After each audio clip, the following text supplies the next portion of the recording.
wassalatu wassalamu ala asyrafil anbiya'i wal mursalin wa ala alihi wa ashabihi rasulillahi ajma'in. Asyhadu an la ilaha illallah wahdahu la syarikalah wa asyhadu anna Muhammadan abduhu wa rasuluhu la nabiyya ba'da. Allahumma rabbi syrah li sadri wa yassir li amri wahlul 'uqdatam min lisani yafqahu qawli, amma ba'd. Bapak Ibu jamaah salat subuh yang dirahmati Allah, kita bersyukur pada subuh ini Allah pertemukan kita kembali di Masjid Al-Muhajirin pada hari pertama tahun 2023, dan kita awali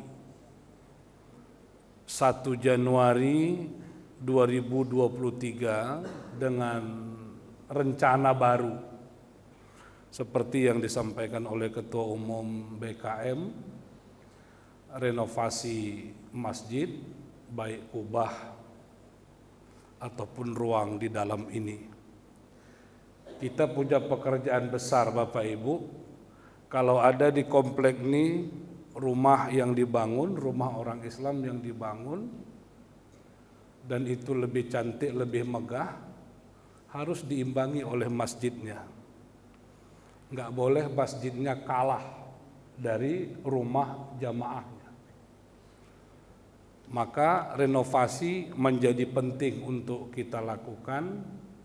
Tujuannya tentu membuat kita semakin lebih nyaman dalam beribadah. Kita mulai dengan kalimat Bismillah apa yang disampaikan Ketua Umum. Mudah-mudahan bisa terwujud atas kerjasama kita semua. Amin ya Allah ya Rabbal Alamin. Pada subuh ini kita kedatangan tamu kita, Al-Ustadz Nazar. Silakan berdiri Ustadz, dari Tapanuli Utara, Sekretaris Umum. Assalamualaikum warahmatullahi wabarakatuh. Salam. Sekretaris Umum MUI Tapanuli Utara yang hadir pada hari ini. Kemudian Pak Irwan, Ketua Komisi Dakwah Kabupaten Humbang Sedutan MUI-nya. Yang ketiga Pak Syahrial MH, ini wakil dari Toba Samosir yang nanti akan menerima bantuan wakaf, infak, Al-Quran, buku Iqra, penuntun sholat dan lain-lain. Yang ini merupakan kolaborasi saja, 2 masjid saja, Masjid Muhajirin dan Ibu-Ibu Al-Amin, luar biasa Ibu-Ibu Al-Amin, Muhaji Bumi Asri, dan Ibu-Ibu Pengajian Musabbihin. Saya hanya menghubungi menghubungi di luar komplek kita hanya Masjid Musabbihin, tapi ibu-ibunya, ibu-ibu pengajiannya sudah terkumpul hampir totalnya mungkin kurang lebih 2.000 ya. Ini yang akan dibagi kepada 3 kabupaten yang merupakan juga hasil dari perjalanan saya kemarin ke Tapanuli Utara, Humbang Sudutan, dan ke Toba Samosir. Mudah-mudahan bisa dimanfaatkan nanti. Kita juga akan minta kepada Pak Nazar dan Pak Irwan lebih kurang 10 menit untuk menyampaikan perkembangan Islam di 2 kabupaten tersebut, dan Toba Samosir tak lebih tak kuranglah dengan itu. Saya hanya menggunakan waktu lebih kurang 30 menit, mudah-mudahan bisa selesai. Apalagi hari ini tantangannya sedikit lebih berat kan Pak, terutama yang tadi malam ikut bakar-bakar ikan. Itu selesainya mungkin pukul 2 ya, pukul 1, pukul 2, tapi nanti juga kita akan sarapan bersama. Tema yang akan kita kaji pada hari ini adalah sumpah dalam Al-Quran dan implikasinya terhadap kehidupan. Mengapa ini penting kita bahas? Karena memang bukan saja Allah yang bersumpah dengan menggunakan makhluknya, tapi kita juga bersumpah menggunakan kata Allah. Yang sering terjadi adalah sumpah-sumpah yang kita lakukan terhadap satu dan lain hal itu tidak dibarengi dengan pemahaman yang benar-benar utuh. Mana sumpah yang berimplikasi terhadap hukum, mana yang tidak. Mana yang dia dipandang sumpah dengan masuk dalam kategori syariat, mana yang tidak. Kalau 100 kali pun dia bersumpah, aku sumpah, aku sumpah, aku sumpah, aku sumpah. Itu aja dibilangnya 100 kali. Tapi itu belum masuk dalam kategori sumpah yang dibahas dalam fikih. Kata sumpah ada al-hilf, ada al-yamin, dan ada al-qasam. Nah, jenis-jenis sumpah itu, sumpah Allah dengan menggunakan makhluk sebagai objek, sumpah manusia kepada Allah Subhanahu wa taala. Contoh yang paling menarik, ternyata Allah itu menjadikan objek sumpahnya itu buah-buahan, tempat, dan waktu. Makhluk dijadikan sebagai objek sumpah. Kalau Allah menjadikan makhluknya sebagai objek sumpah, itu menunjukkan bahwa objek sumpah itu penting. Bukan hanya penting, tapi harus diteliti, harus dikaji. Ada apa pada sumpah itu? Ya. Kalau Allah bisa dia bersumpah kepada makhluknya, seperti pada surah At-Tin, "Wat-tini waz-zaitun", demi buah tin dan buah zaitun. "Wa turi sinina wa hadzal baladil amin", demi bukit Tursina dan Makkah. Kenapa Allah bersumpah kepada dua buah ini? Padahal dalam Al-Quran itu paling tidak 6 atau ada 7 buah yang disebut Al-Quran. Tapi yang Allah menjadikan objek sumpahnya hanya At-Tin dan Zaitun. Ada banyak tempat yang memiliki nilai sejarah, tapi hanya Makkah dan Tursina yang dijadikan Allah sebagai objek sumpah. Inilah yang kita sebut tadi, pada saat Allah menjadikan makhluk sebagai objek sumpah, kita harus masuk ke dalamnya, menelitinya, menelaahnya. Beda dengan manusia, manusia tidak boleh menjadikan makhluk sebagai objek sumpah. Kalau manusia, kita hanya menjadikan Allah sumpah kita, tidak boleh makhluk. Orang tak boleh bersumpah demi ibuku. Kalau orang India sering begitu itu. Karena penghormatannya yang tinggi, dia bersumpah demi ibunya. Maka orang India itu kalau foto emaknya yang meninggal dunia, fotonya besar-besar. Kalau awak tak tahu apakah di rumah awak foto emak awak besar atau kecil. Kalau kecil tuh payah awak menengoknya, dekat baru nampak dia. Tapi orang India itu foto maknya itu taruhnya besar. Dan mereka bersumpah dengan nama ibunya. Untuk menunjukkan apa yang dikatakan itu merupakan satu kebenaran. Dalam Islam kita hanya boleh bersumpah menggunakan kata Allah. Wallahi, wabillahi, watallahi. Selain itu, sumpah kita tidak memiliki konsekuensi hukum. Demi bumi, demi langit, demi bukit, tidak ada itu makna hukumnya. Tapi kalau menggunakan lafaz Allah atau sifat-sifat Allah, itu memiliki konsekuensi hukum. Kita lihat sumpah Allah ini. Buah-buahan di dalam Al-Quran itu ada tin, ada zaitun, ada pisang, ada jahe, ada kurma, ada anggur, ada delima. Durian tak ada. Ya, durian tak ada. Apa karena orang Arab tak suka durian atau durian tak tumbuh? Tapi pisang ada. Tapi yang dijadikan Allah sebagai objek sumpah itu buah tin dan buah zaitun. Wa yasqauna fiha ka'san kana mizajuha zanjabila. Itu pada surah Al-Insan. Minuman orang di surga itu wedang jahe. Jadi kalau ada kita sering minum bandre di dunia ini, itu tanda-tanda masuk surga nanti itu. Dia terbiasa minum jahe, Pak. Iya. Zanjabila itu jahe. Luar biasa kan? Kenapa Allah menyebut jahe? Pada surah Al-Waqiah ayat 29, wa talhim mamdud, dan pisang yang bersusun-susun. Jadi bukan sesuatu yang aneh kalau kita memastikan ada pisang di rumah kita karena pisang itu makanan buah-buahan yang disebut Al-Quran. Kalau kurma itu disebut oleh Allah dalam Quran pada banyak tempat, terutama pada kisah kelahiran Nabi Isa. Tapi Allah tidak bersumpah kepada kurma.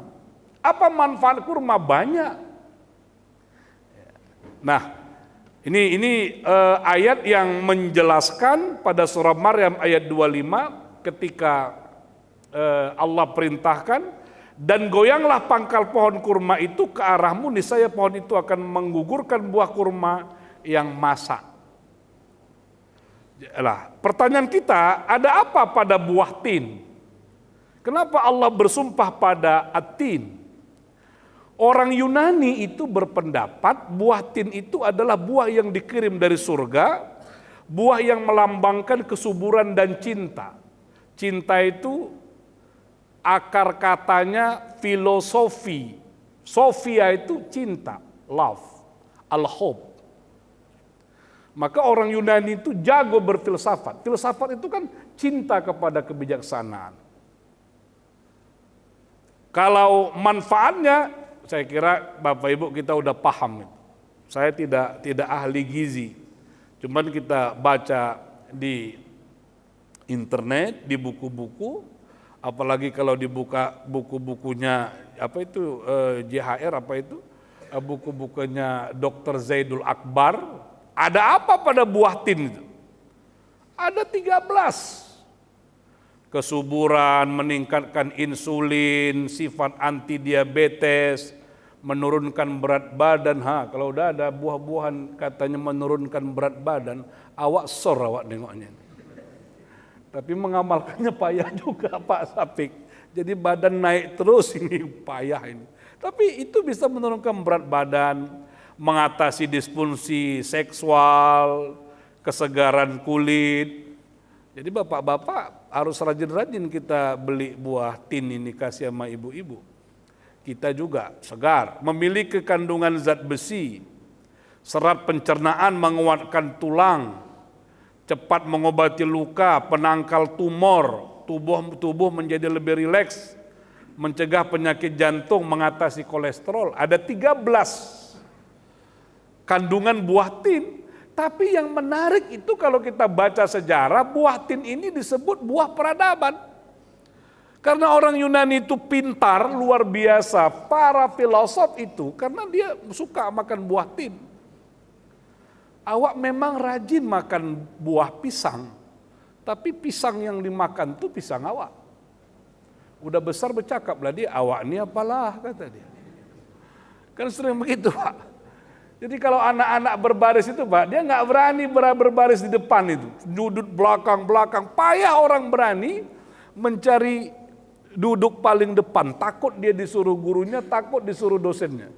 Kadang-kadang awak masuk kelas bisa bangku belakang yang duluan penuh baru, begitu disuruh, awak ini apalah kata dia, itulah.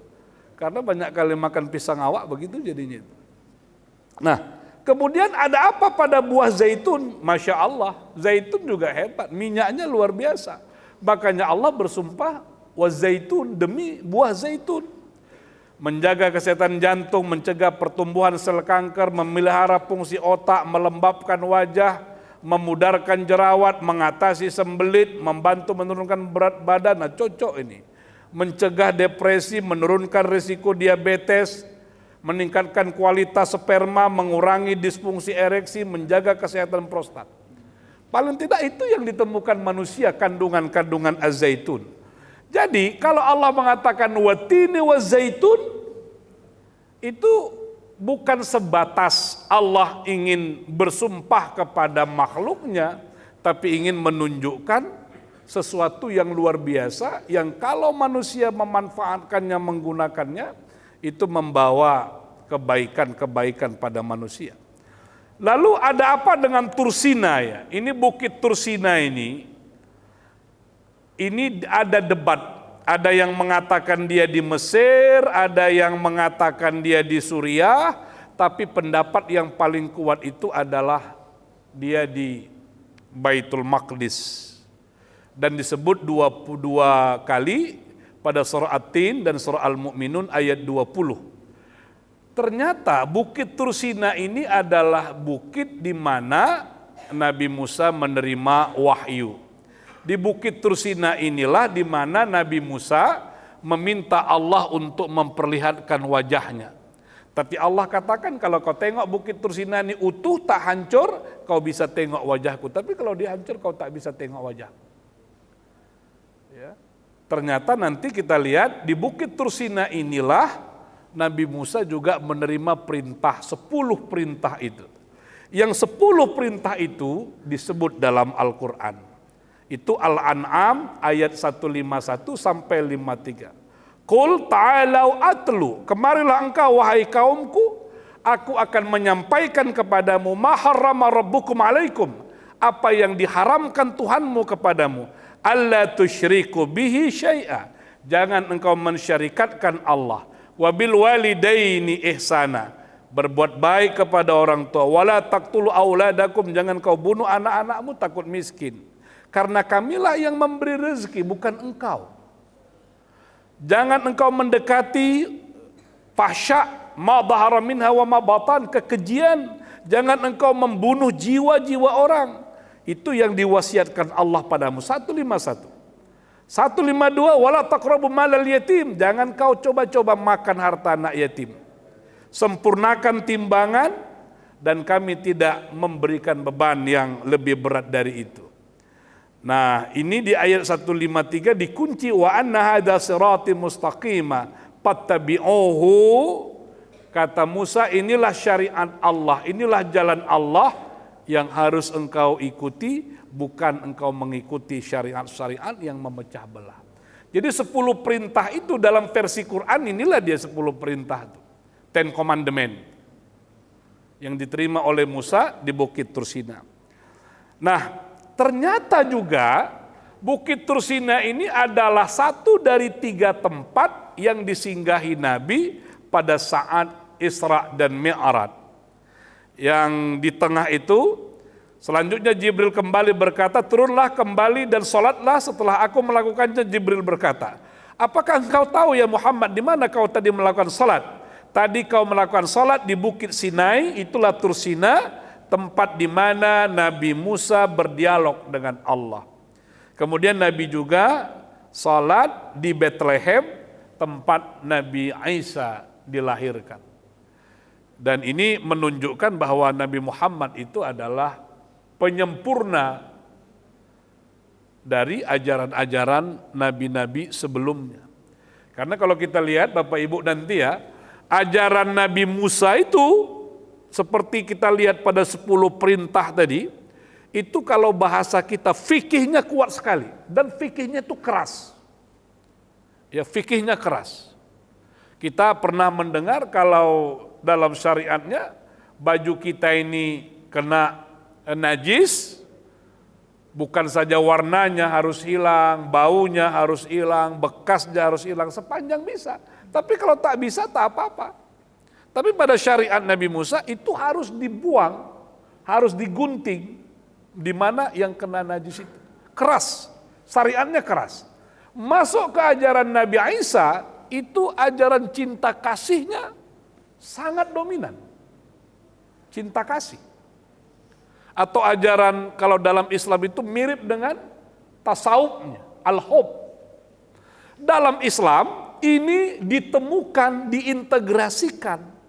Misalnya pada kasus qisas, kalau keluarga korban menuntut pembunuh keluarganya itu harus dihukum bunuh, ya harus dibunuh.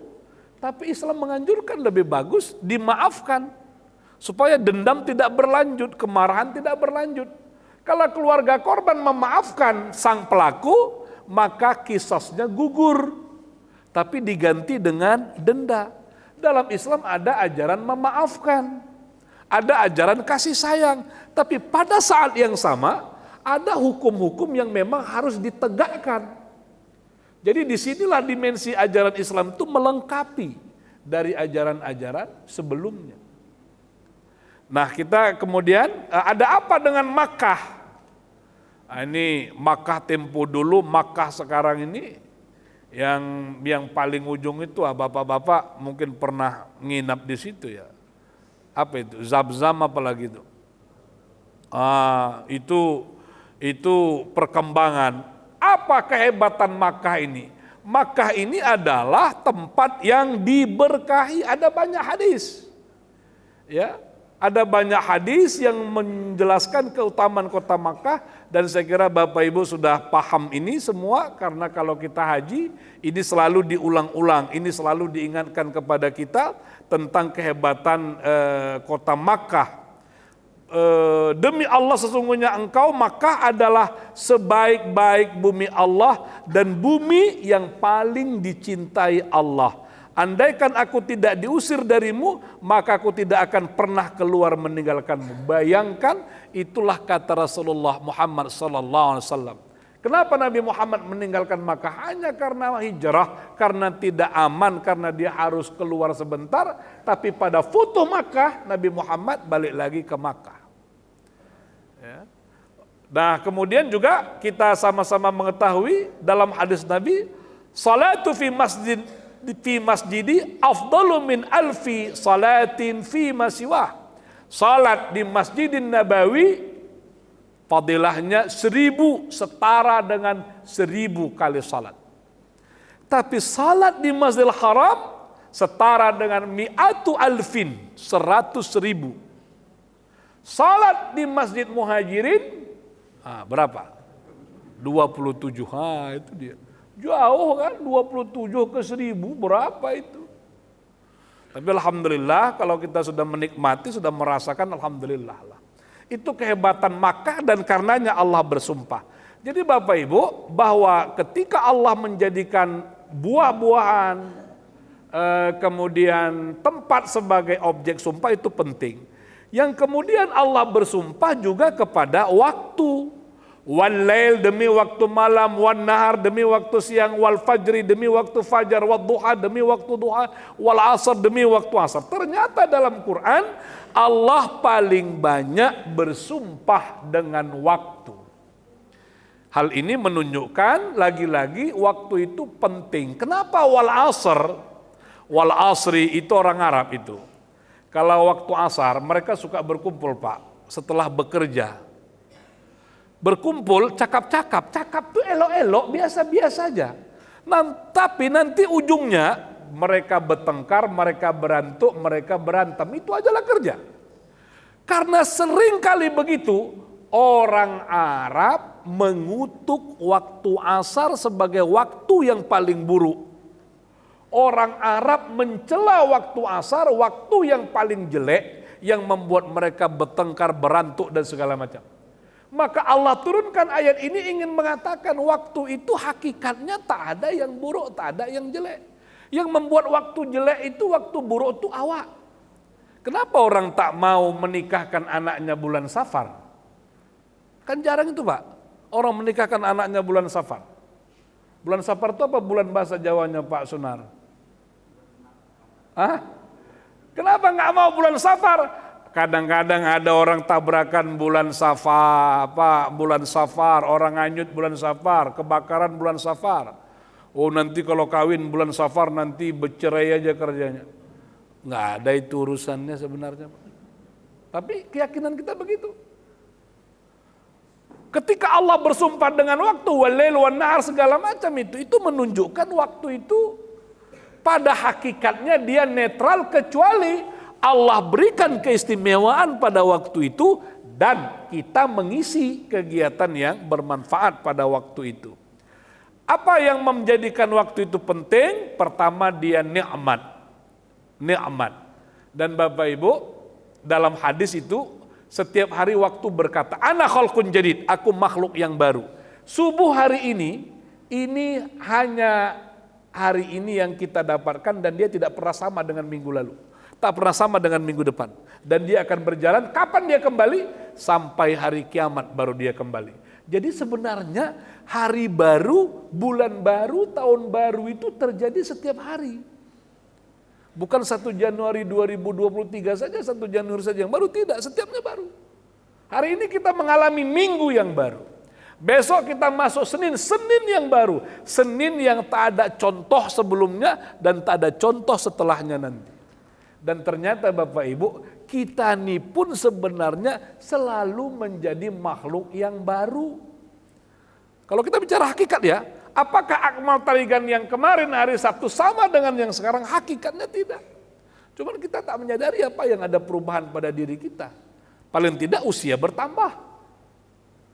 Yang kedua, waktu itu adalah amanah yang akan dipertanggungjawabkan di hadapan Allah. Yang ketiga, waktu itu akan menentukan posisi kita di hadapan Allah. Terakhir yang mau saya sampaikan, 3 tafsir surah Al-Asr itu kalau kita kumpulkan penjelasan para mufassir, wal asri innal insana lafi khusrin itu, maka yang pertama itu relatif sudah kita pahami. Menjelaskan pentingnya waktu, memanfaatkan waktu. Begitu cepatnya waktu di berjalan, kita sering menyebutnya tak terasa ya, tak terasa ya. 23 Maret masuk 1 Ramadan, tak terasa ya, padahal terasa kali. Anak awak kuliah begitu dia tamat, awak rasa tak terasa, terasa juga itu. Orang lain yang bilang tak terasa, awak terasa juga ambil SPP-nya.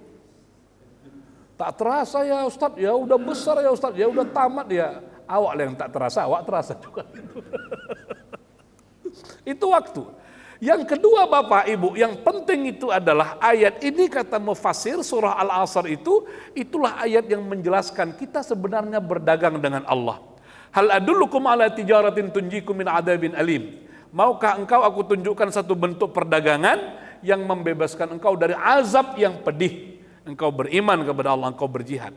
Apa makna dagang di sini? Mempertukarkan. Kemarin itu kita lihat. Dan di antara bapak, saya nggak yakin ibu-ibu ikut, tapi bapak-bapak pasti ada. Ketika nonton pertandingan sepak bola, Qatar, Maroko melawan Kroasia, atau Argentina melawan Prancis, itu kita menghabiskan waktu berapa lama Pak? 2 jam ya, anggaplah 2 jam ya. Itu sebenarnya Pak, orang yang nonton bola pada saat itu, dia sedang mempertukarkan waktunya berdagang dengan Allah. Dia pakai 2 jam itu untuk menyaksikan sepak bola. Tapi pada saat yang sama ada orang yang duduk, sujud, tersungkur di sajadahnya, dia bermunajat di hadapan Allah, dia minta ampun kepada Allah, 2 jam dia pertukarkan waktunya untuk beribadah kepada Allah. Semua kita begitu. Saat ini kita mempertukarkan waktu kita untuk bersama malaikat-malaikat Allah. Kita mempertukarkan waktu kita mendengarkan pengajian. Tapi pada saat yang sama, pada detik ini, jam ini, ada orang mempertukarkan waktunya hanya untuk tertidur atau melakukan aktivitas lain. Wallahu a'lam. Kita mempertukarkan waktu kita. Duit juga begitu. Ketika duit kita masuk ke kota-kota infak, ketika duit kita masuk ke celengan-celengan, memang celengan-celengan ini sering juga awak lupa. Maka kalau masih dapat 10 juta, itu besar atau kecil loh? Besar ya Pak? Hah? Besar. Tapi awal yang baik lah, awal yang baik. Memang yang telaten itu nanti kita survei. Mungkin nanti kita berikan survei lah ke ibu-ibu Al-Amin itu. Karena yang kita harapkan ibu-ibunya yang banyak mengisi itu, bapak-bapak payah Pak. Ibu-ibu ada duit kecil-kecil, masuk gitu. Tapi hakikatnya apapun yang kita berikan, kita mempertukarkan harta kita kepada Allah. Kita sedang berdagang, hidup ini berdagang. Makanya Bapak Ibu ingatlah firman Allah itu, yang kalau kita renungkan kenapa hanya ini yang disebut Allah. Laula akhartani ila ajalin qarib as-saddaq wa akum minas salihin. Ya Allah, kembalikan aku ke dunia sebentar saja, aku mau bersedekah, aku mau jadi orang saleh. Tidak ada ayat Quran mengatakan, ya Allah, kembalikan aku ke dunia, aku mau salat tahajud. Ya Allah, kembalikan aku ke dunia, aku mau duha, aku mau Senin Kamis, aku mau salat sunat yang lain. Enggak Pak. Yang disesali manusia itu adalah kenapa sedekahnya lebih kecil. Jadi saya pernah tanya itu Pak Sunar, pengajian Karo, ada itu orang PTP. Saya bilang begini, saya tak sebut nama lah. Pak, saya bilang, di dalam laporan LHP ya, laporan pajak itu Pak. Berapa aset kita? Dia bilang saya ada mungkin 5 M Ustaz, kata dia. Oke. Kalau Bapak kumpul-kumpul infak Bapak selama 30 tahun, berapa jumlah infak itu? Oh, terdiam dia Pak. Karena kalau dikumpul-kumpul 100 juta aja nggak sampai. 50 juta aja jangan-jangan nggak sampai. Sedangkan harta yang dia tinggalkan di muka bumi jauh lebih besar. Makanya Al-Quran itu mengatakan, mengingatkan kita yang disesali manusia adalah kenapa dulu waktu dia di dunia tidak berinfak banyak. Saya berulang-ulang kali mengatakan yang amat kita syukuri di Masjid Muhajirin ini, dorongan, ajakan berinfak, bersadakah tidak pernah putus. Yang selalu saya katakan, ada kalanya untuk momen ini kita belum ada rezeki, momen berikutnya kita ada rezeki. Tetapi yang menarik itu, masjid ini tak berhenti menyuarakan itu, sehingga nanti kita tak termasuk hamba yang berkata, ya Allah kembalikan aku ke muka bumi sehari saja, aku mau bersedekah. Kita tidak katakan itu. Kenapa? Banyak sedekah kita, banyak infak kita. Yang terakhir, ayat ini menjelaskan, para mufassir kontemporer mengatakan ayat ini mengingatkan untuk membaca tanda-tanda zaman. Ini penting Bapak Ibu. Apakah small trend, apakah middle trend, atau yang lebih penting mega trend. Small trend itu apa? Tanda-tanda kecil itu apa? Itu yang berlaku di lingkungan keluarga kita. Ada ayah terkejut, emak terkejut nengok anaknya, ternyata anaknya berani mengkafirkan ayahnya, berani menyesatkan emaknya. Kenapa begitu? Ayahnya tak pernah tahu di mana anaknya mengaji. Ternyata anaknya ikut pengajian-pengajian yang eksklusif, yang kerjanya menyesatkan, mengharamkan.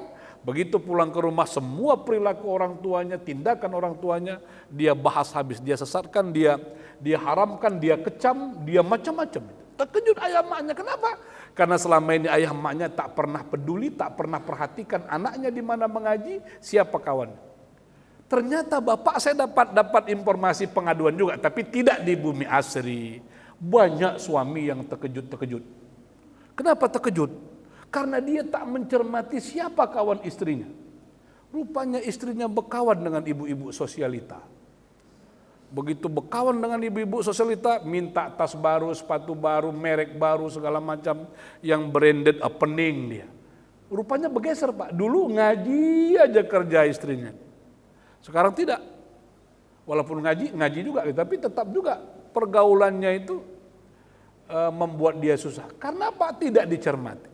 Lingkungan sosial kita itu juga harus kita perhatikan. Nah kalau middle trendnya apa? Itu perkembangan di negara ini. Orang tak boleh acuh. Kita mencermati kemana arah perkembangan negara ini, kemana kecenderungannya. Lalu sikap apa, keputusan apa yang tepat kita berikan. Yang terakhir itu adalah megatrend, kecenderungan-kecenderungan dunia.